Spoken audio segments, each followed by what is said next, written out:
जैसे सगाई होती है तो फिर एक दो को याद करते रहते हैं।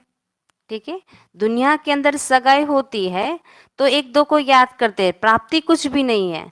लेकिन बाबा क्या कहते कहते हैं कि आप मुझे याद करेंगे तो क्या कहा बाबा ने, कौन सा फायदा? एक तो पाप दग्ध हो जाएंगे, अतीन्द्रिय सुख मिलेगा। लेकिन बाबा क्या कहते हैं, फिर भी ऐसे बाप को भूल जाते हैं। इसके बारे में चंद्रास दादा ने एक बहुत अच्छी बात बताई।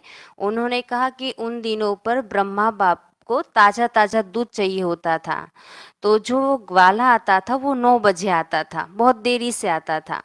तो उसी समय पर विश्व किशोर भाऊ ने ऐसा सोचा कि बाबा को ताजा दूध मिल जाए रोज सवेरे सवेरे जल्दी से, तो उसके लिए अगर एक गाय हमारे पास हो तो कितना अच्छा रहेगा।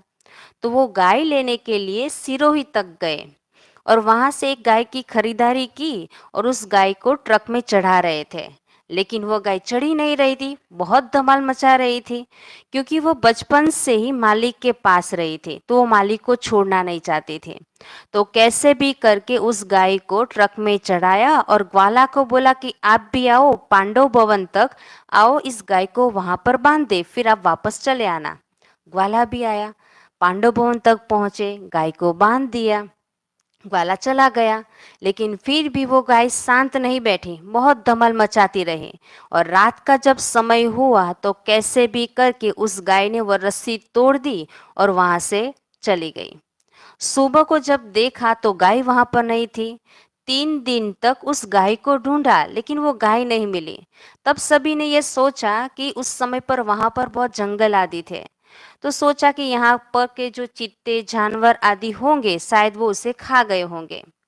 3 दिनों के बाद वो ग्वाला गाय लेकर के वापिस आया और उस ग्वाले ने बताया कि यह गाय मेरे पास यहाँ से मेरे पास सिरोही तक आ गई थी।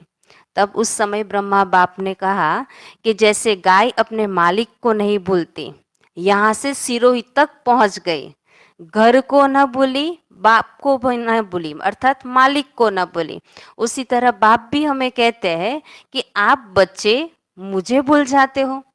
ठीक है, इसलिए बाबा क्या कहते हैं, यहाँ तो आपको बहुत प्राप्ति होती है, तो ऐसे बाप को भूलना नहीं है।